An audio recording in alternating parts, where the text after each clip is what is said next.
Lena Reinhard, welcome to the work item. I'm so excited to be chatting with you today. I know that we started off with some chats that were not recorded, but I hope that our podcast is going to go just as well as we just chatted about. Well, you think those went well? Yeah, right. It's, it's I felt all so of it. too, yeah. Well, I'm very excited to be here, and I'm looking forward to all these questions that you've prepared, that you've already announced, I think, about 3 times. So bring them. I want to start with probably the most important question is, what are you building nowadays? What are you up to? I actually told my assistant that I've been working with for a while, I told them earlier that my big issue continues to be that I'm a great ideas person. I'm really weak in the execution side sometimes. So right now I'm actually in the process of finalizing a survey that I'm releasing with the lead dev team tomorrow.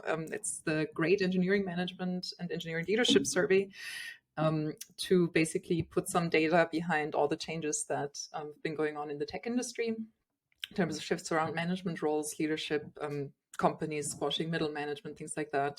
Like so many of us have been hearing a lot of anecdotes, of course, and many people unfortunately have been affected. And we've been working on basically putting some numbers behind that. So I'm really excited that that's launch ready. It's going out tomorrow, I hope. We're still finalizing the details. And I am also, I just launched the trailer of my podcast last week. That was very exciting. We finally settled on the name because, to your point earlier about only 2 hard things in computer science, one of them is for sure still naming things. So it's called Leadership Confidential, and it's conversations about like really hard things in leadership, and things that people aren't typically talking about with their names attached. And so a lot of conversations are like, my guests are anonymous. The first episode that we'll release soon is with someone who's been in the industry for 20 years and struggles with imposter syndrome a lot. It's like things that like many of us are dealing with in this kind of work and that we need to talk about more. And I'm working on actually finally setting up my office that I'm sitting in here. I've been working from here for 6 months and still not done. That's the second hard problem in computer science, setting up the office. Right after Wi-Fi and printers. Those are some of the things. I also have a very long to-do list that I'm looking at that's sitting on my desk right now, but I'm going to ignore that because that's what I've been choosing to do for the last couple of days. So yeah, those are some of the things I'm making right now. And I'm learning weaving. I've really been getting into textile art over the last year. And so I'm just working on my 3rd weaving project, and weaving a sample, so kind of a proof of concept right now. And it is, as proof of concepts go, it is looking absolutely awful, but I'm learning a lot in the process. So it's doing what it's supposed to. I really like the breadth of activities because they all are so like disjoint from each other, but at the end of the day, it sounds so fun. And especially the podcast with anonymous guests. I have not yet heard of a podcast with anonymous guests, but I guess motivation for that. Why anonymous? Because I've been doing a lot of work with leaders for many years. Like I've been in leadership roles myself, as you probably have seen. And I've been doing coaching, mentoring. I work with organizations and sort of organizational development projects.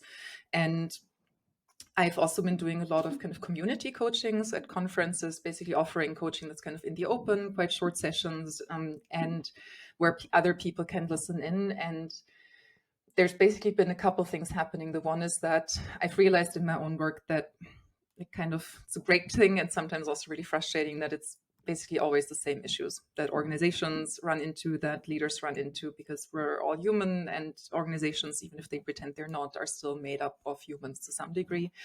And so there are just very similar challenges, issues. The other side of it is also that so many people are just quite alone with that work because they don't have support internally, or they're newer to that career, or they just don't have a big network. COVID has also made that much harder for a lot of people.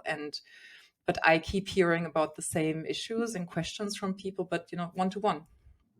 And so at the same time, like, I know so many of those things are so universal. Of course, there's differences in like life experiences and socialization and identities and whatnot that can like shape those things as well.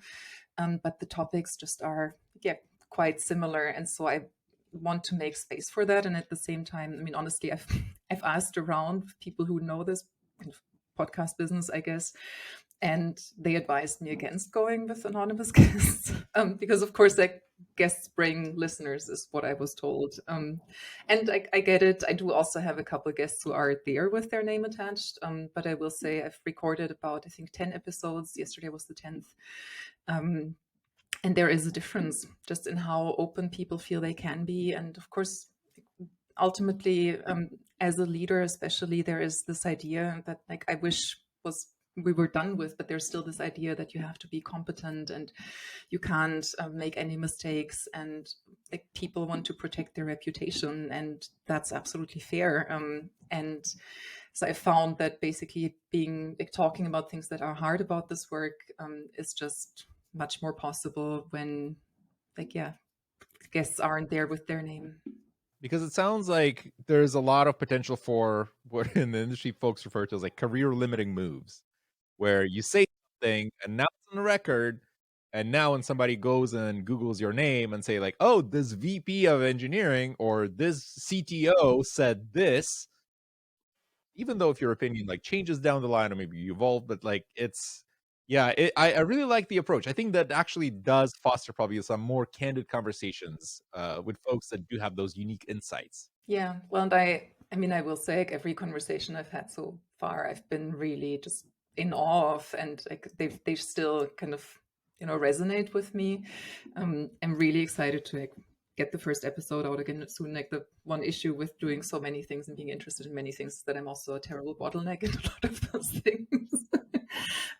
But yeah, I think honestly, you know, I especially also speak with, you know, for example, women in the industry or people of color, and many folks who just, you know, struggle with these roles or work with like in difficult environments and such. And of course, like, yeah, protecting kind of how people view you.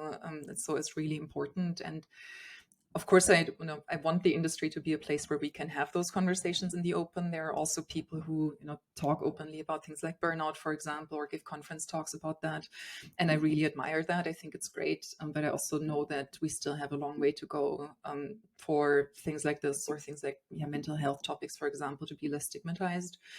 And so I'm hoping that at least of having the conversations, even though kind of only one person is there with their name attached, and that's me in all episodes, is still going to help a bit with that. We're kind of jumped into the conversation around leadership, and you are a seasoned engineering leader.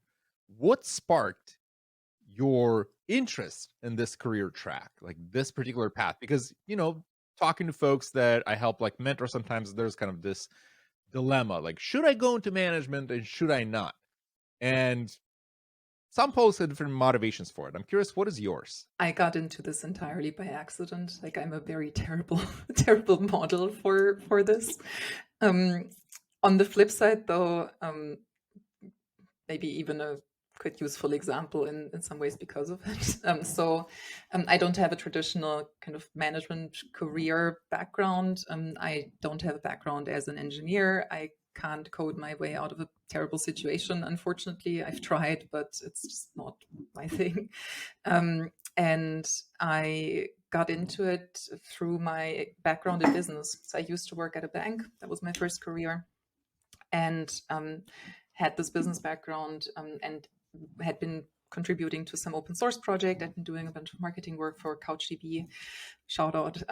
And that's how I met the folks who would end up becoming my co-founders for software as a service company. And they were 4 engineers. I was the one person with the business background. And that's how we became co-founders. And we initially, one of the first projects we took on, because you're bootstrapped, to make ends meet, pay rent, was working with an NGO in West Africa that were supporting the Ebola outbreak response in 2014. And that's when I ended up building my first big engineering team from like I think 3 engineers who were already there. We added the 4 folks from our team, and then grew to around 60 in 4 months. And that was my first time really being in a formal role. Like, I had already been a CEO for a little while then. But like, basically my first engineering manager job was hyper growth. I was, in hindsight, I was terrible at it. So many mistakes made. I've had the most formidable team, one of the best I ever got to work with. But yeah, that also meant that basically I kind of went it backwards, because I went into an engineering manager role after that's like more classic line manager role. And it took me still a long time to basically develop, the tools and approaches and frameworks and all that to kind of manage, lead in some capacity. And so it was kind of an accidental career. I'm still I'm still surprised, honestly, about how it went. But I've also it plays to a lot of things that I really enjoy, working on technical projects, worked a lot in the developer tooling space, like anything that enables people. I mean, of course, like the work with the NGO we did at the time was just exceptional. We were working with so many brilliant people in the healthcare sector, and that's been phenomenal. But I also think that that kind of work is a choice, and it can also be that you go back to an IC role. Like I think at the moment it's something a lot of folks are doing because the market is the way that it is, or even just to keep up with what's going on the technical side. Like I can see the fascination for it. So yeah, it's fun work though. It sounds like it was a very serendipitous transition from what you just described. Like there is kind of this natural, I'm already doing this work, and it kind of grew from there and snowballed.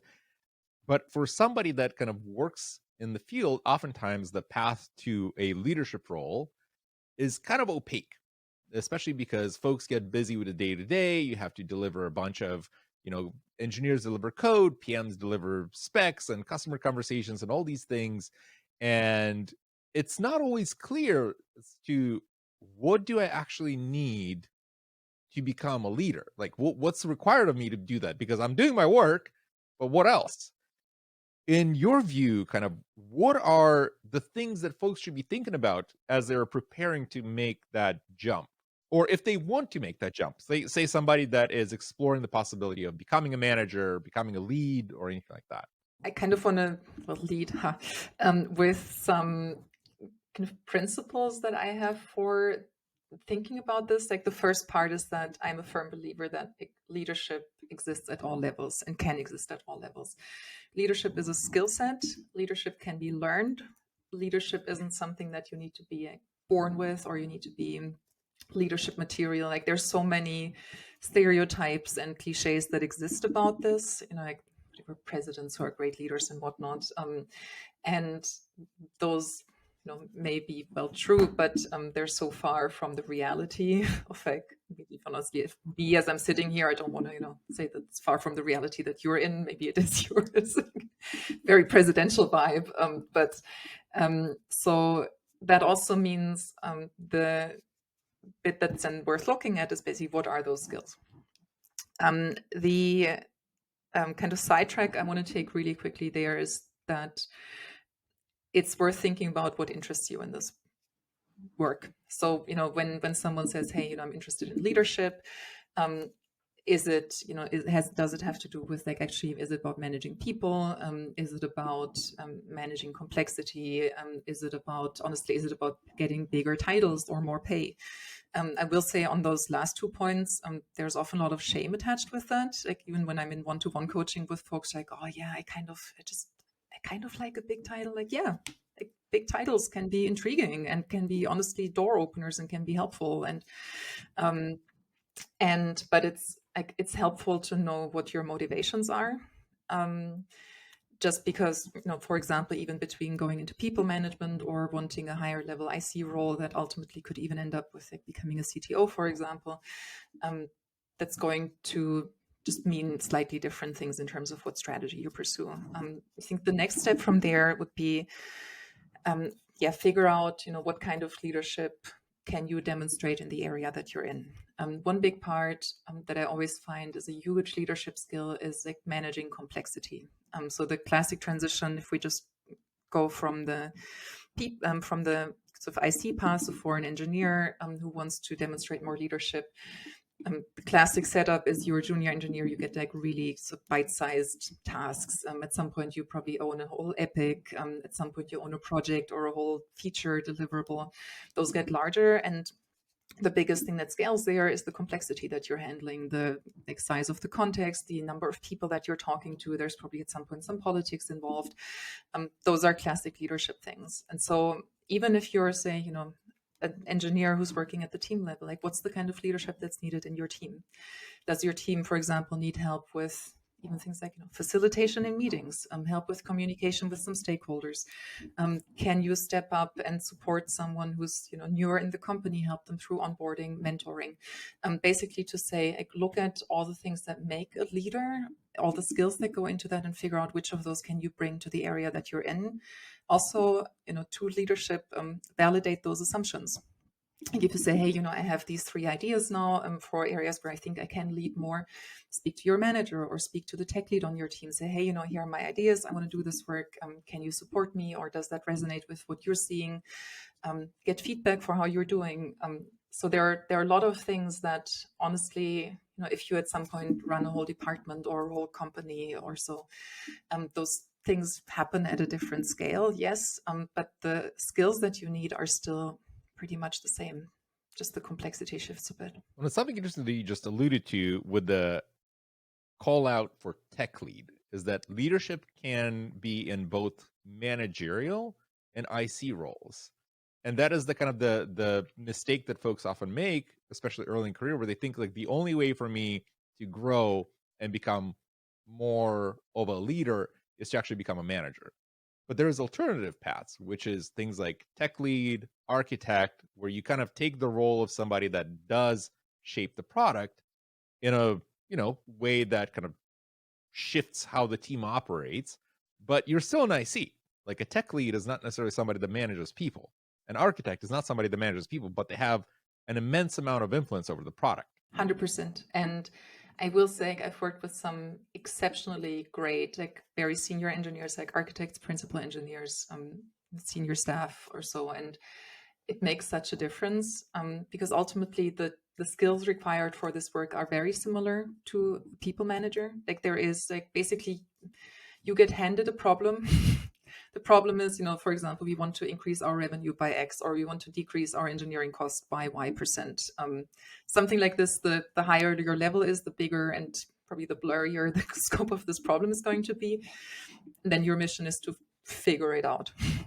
Come up with a plan, talk to people. In the case of, again, an architect, for example, then the technology is your tool to solve that problem. But that also still means you will have to talk to a lot of engineers, maybe to folks in product, figure out how you can make a good business case, what that business case is going to look like, and your success criteria and metrics and all that.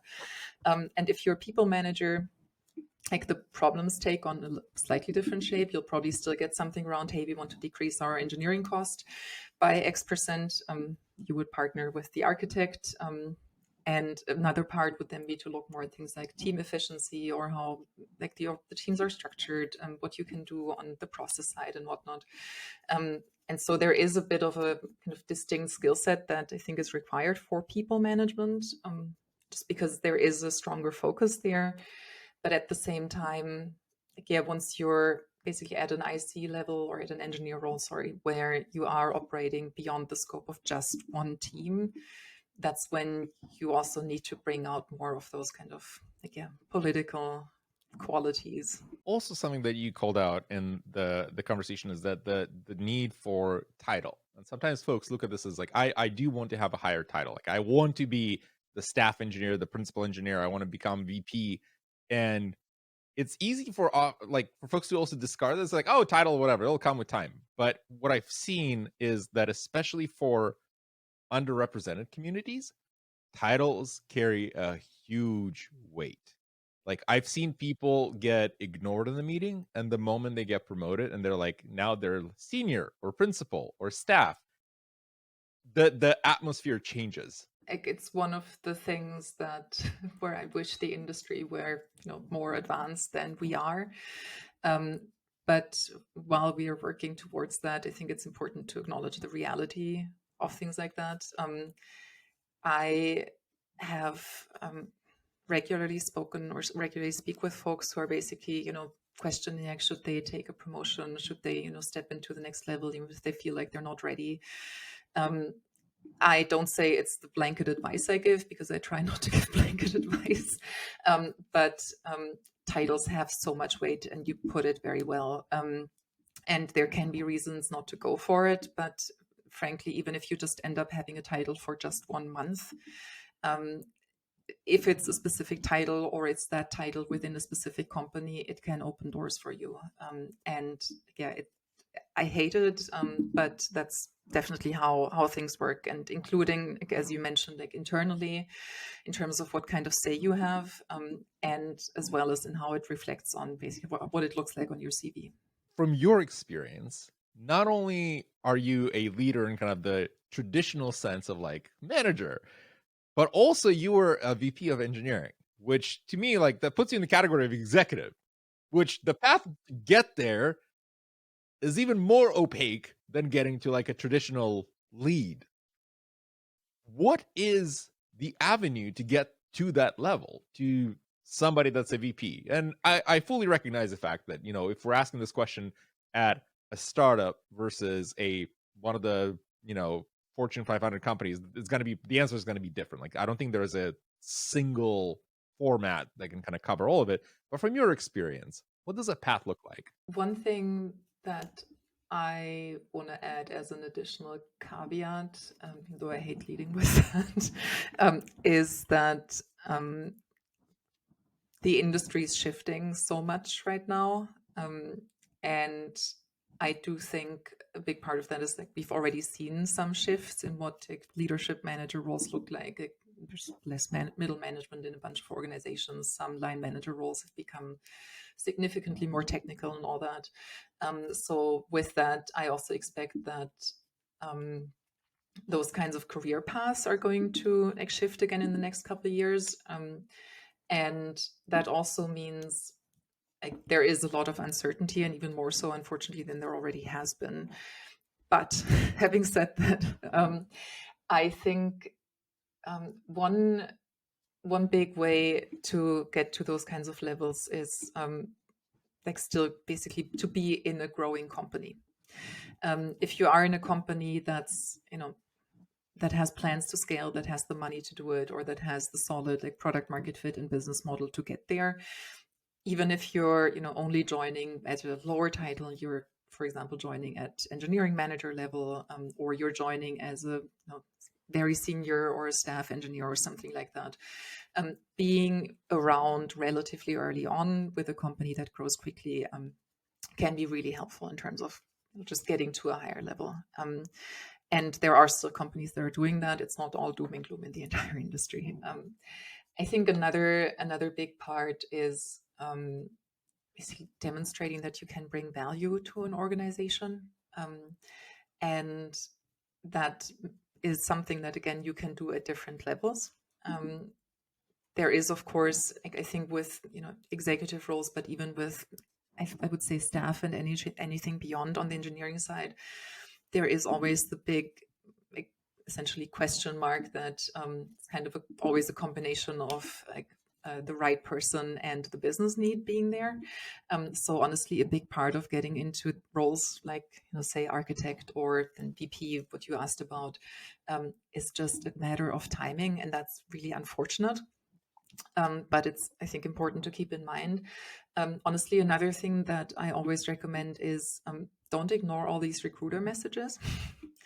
Like, you've probably gotten fewer than you used to get previously, but it's really helpful to have connections to recruiters, because many of them, they move firms at some point, they change what kind of roles that they're working on. Even if you send a kind message back and say, hey, I'm not looking right now, but I'd love to keep you, or stay in touch, or I'll be looking at some point in the future, because a lot of executive positions just aren't on the open market. You won't find them on LinkedIn or other places like that, but they're often given to search firms to be handled then through either their networks or through research things they have set up, you can really see I'm an expert in recruiting. Um, Search thing is the name for it. I work in IT, by the way. And another big thing is networks. And I know it's a word that like so many people in the industry hate. Very understandably so. It has a very, annoying connotations. Many of us are introverts, like so am I. I get it. I'm really not like, let's just chat up some random people person. I have found some ways to help with that. However, are speak at conferences, because then people will approach you about your talk and you will talk about a topic that you have some expertise in, which also means you'll be relatively confident. And it also means that people will approach you and you don't have to approach people. It's a pro tip.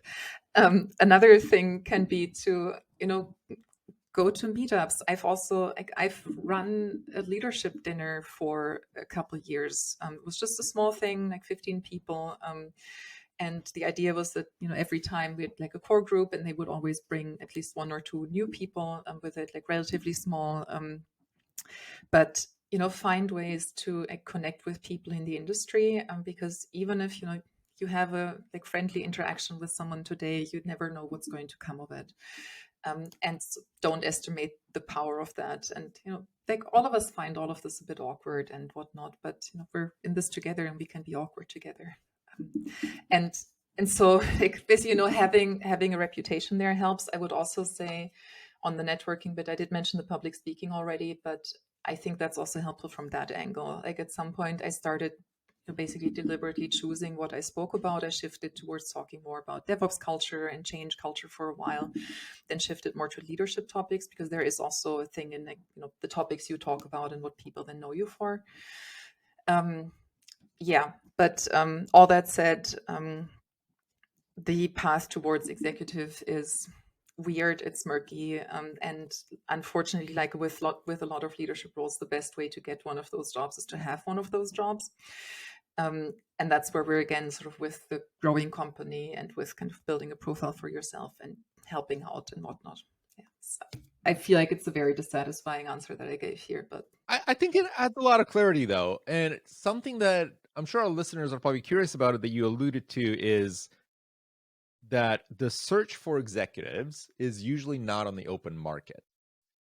Why is that? You tell me, honestly.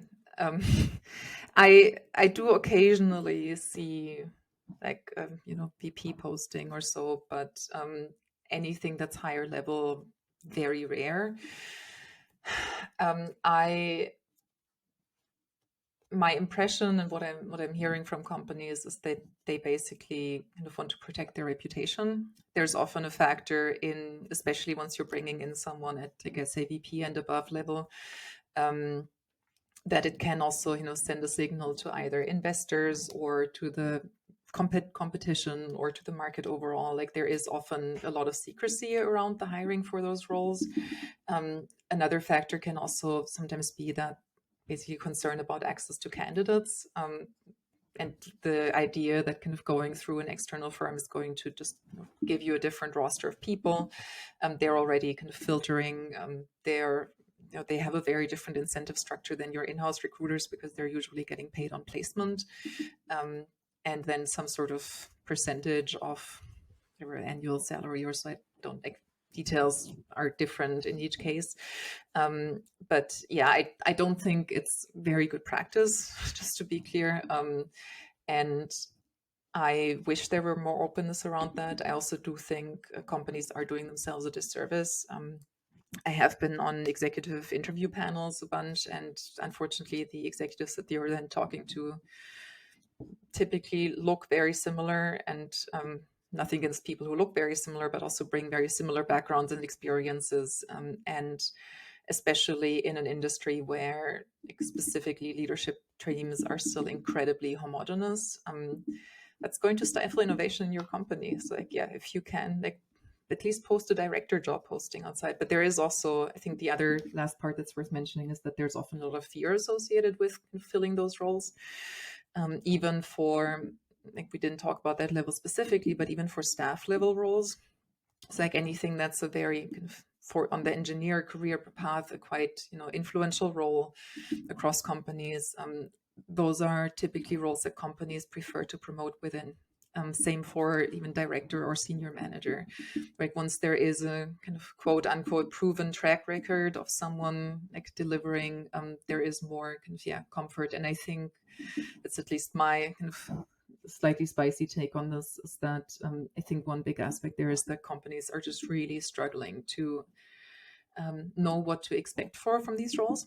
Like especially at executive level, people are just often brought in to basically fix a very ambiguous problem. Like hey, here's product, get product on track, figure it out. Which is of course like makes sense. That's what these roles are for. But at the same time, like companies often struggle to evaluate if someone like how good someone is going to be at that. And the same goes for any other kind of leadership skills that companies just have a really hard time assessing like how good someone is at those things. And especially if you get people who are a bit more senior in their career, who've read the books and listened to the podcasts, they'll be able to very confidently talk your ear off about, give me a topic, I'll give you the 20-minute keynote presentation on it right now. And kind of digging through that and poking at it to figure out how much of this is just them being able to talk the talk versus how much substance is there. Like, it's legitimately hard, but it's also not impossible. But I think there's a lot of fear around that and kind of making wrong decisions that then have huge impact. You talked about companies promoting from within, and there's a contrasting school of thought, and maybe this is something that I do wonder what you think about, where folks, especially early in career, have this belief that for you to accelerate your career, to get to that higher title, higher position, you have to leave the company. You have to go somewhere else, because if the company, like, you're not being promoted for like 2-3 years, you go somewhere else. And then, I mean, I've done that. Like, I've been like at a company, I was feeling stuck in a level, and I jumped to another company. I was instantly up to senior, right? Like accelerated promotion, call it what it is. That strategy seems to kind of, I want to say, like, it's not as prominent the higher you go, because at that point it's kind of like, all right, you've reached a point, and if you keep jumping companies year after year, that career growth is no longer going to be there as you would jump from those early levels. What do you think about that? Like, unfortunately, so many of these things, it depends. I don't know, it's a terrible answer. So I think the biggest question is what you're looking for in your career, or even just what you're looking for from your career at this point in time. I don't have the latest numbers, but the latest ones that I know are that I think basically the salary increase you get from moving to a new job is around 20% on average, compared to, I think, under 5% if you stay. And that was pre-inflation, pre-current market. So again, with we'll have to see. I think next year around this time we should know a lot more. But I do think the core truth still holds. If you're looking for, I mean, even compensation increases that kind of don't make your devalue your money even further with inflation rates, you'll probably have to find a new job. If that's important to you, if what's important to you is some sort of stability, like working with the people you like to work with, or working on the product you enjoy, or not having to commute, or working from an office every day, like whatever the things are that are important to you, like, make those a priority. I think, I mean, I'm from Europe. I've been working with like folks across the globe and international organizations for 14 years or so now. And for me, it's been really interesting, though, just how differently people look at careers and what kind of role it plays in their lives. I think, honestly, I mean, I've worked in Silicon Valley for a bit. Like, there is like the idea and kind of the big place that a career has there. Like, of course, that's cool. If that's your thing, go for it. And then honestly, like, jumping jobs might still be the thing. I also know that, at executive level, there are a lot of folks sort of on the engineering front who specialize at some point to basically say, hey, I'm the person who, I do the 20 to 100 scale and then I'm out. Everything else is just not for me. Or, hey, I help early stage startups get to their first funding round. That's the kind of thing that I really enjoy. And there is a lot of kind of talk around career development and whatnot, where it's very tempting and kind of also, in a way, the part of the appeal, but also just part of how the industry works, of course, to kind of, look at what are others doing, kind of compare yourself. Everyone's a brand now. Everyone has to kind of have some sort of reputation. And I mean, I say that as someone who's had a website under their name for a decade now, so very, very aware. But there is also a point in what you see from other people online and about their careers is the highlight reel, and you are the person who sees your own messy drafts. And so, look at the things that are important to you in your life. Think about the career you want, the place your work has in it, and the things that are important to you. And if you feel like, hey, it's time for me to get a higher pay bump than my current company is offering, then, at least try and get it. You don't have to quit your job immediately. You can just start applying in the background and see what comes up, and take it from there. That is a great elaboration on it depends. There's a lot of added context there. This is great. I have to give you at least something to work with. Oh, it's good. One question that I ask of all my guests, because this podcast is all about careers and career growth. If you would give an unconventional advice to somebody listening to the show, thinking that they want to follow in your footsteps, what would that advice be? They want to follow in my footsteps? Yes. I really advise against that. That's the advice. Don't.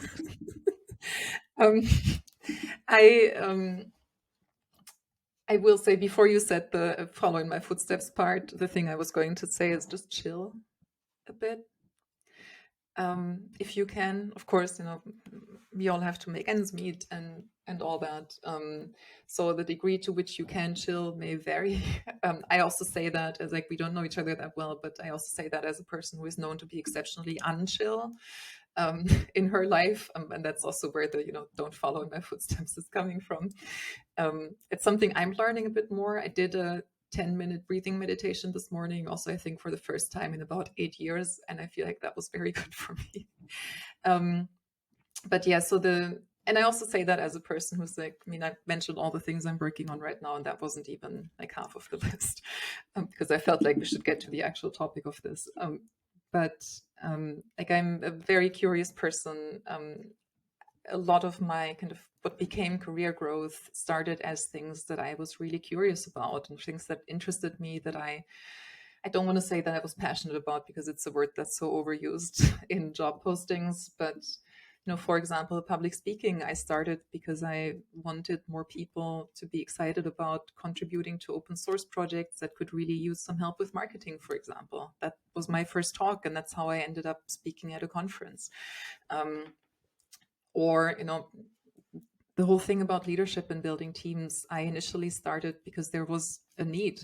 There was a need for someone to do some freaking project management and to help these people who were all on the brink of burnout get to at least somewhat of a better place. And then the place where I'm now, where I've been in the workplace for almost 20 years now, and things are kind of making sense. There are patterns. There is sort of a career, I can barely say it without the air quotes, that came later.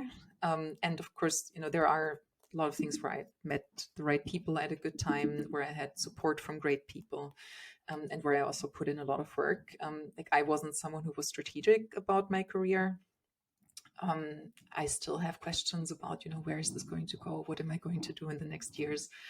I almost started a yarn shop in the last couple months. That might still happen. But so basically to say, for such a long time, I felt so rushed. and I felt like I really had to prove something. And of course, all the 20 under 20 and 30 under 30 and whatnot paid lists aren't helping. And so I think there's a lot of pressure, and understandably so, but at the same time, like if you can, take some breaks occasionally, do the things that you care about. Like, the reason that, the podcast I mentioned earlier, like I'm self-funding, I'm doing it because it's something I've believed for years that it needs to be out there, and I, can make it happen now. But do the things that you care about. There are things you may have to do for the brand or for the for the unfun things, but find things that bring you joy, find good people that you can connect with and spend time with, because there are a lot of them in the industry, even if we all are somewhat introverts standing in corners awkwardly. But find your introvert somewhere. That's probably my advice. Find your introvert somewhere. That's a good note to wrap the show on. The last question that I have for you, Lena, is where folks that now want to learn more about what you're building, what you're doing, where should they go? On the internet, still. On the internet. You can check out my website. It has my name. It's lenareinhard.com. You can also find the podcast now. It's Leadership Confidential with Lena Reinhard on Spotify, or as they say, wherever you get your podcasts. And I think that's pretty much it. And also, if you look up my name, you can find weird haircuts I had 10 years ago when I was doing my first speaking gig. So, you can have fun in the process and learn something along the way. And we'll make sure to include all the links in the show notes. You don't have to Google, just click right there. If you're watching the video, look in the video description. If there's no video, Ben has you covered. Exactly. And you look at the audio on the website, you have it, or in Spotify or wherever you get your podcast. Lena, thank you so much for sharing all your insights today. Thank you. I loved those questions. You were a formidably engaged listener. I have to now say that it makes sense if you were here for the time when this recording didn't work. But you were also a fabulous podcast host. I really enjoyed talking to you. And thank you for asking those questions. It's honestly, it's such a treat to be asked something like that, because, as someone who's still, as I mentioned, trying to make sense of my career and interested in a lot of things, it's, making me reflect on things. And I hope, despite all it depends, that, folks who are listening to this take something away from it. I had a great time. Thank you. Thank you. It's a treat learning from your experience.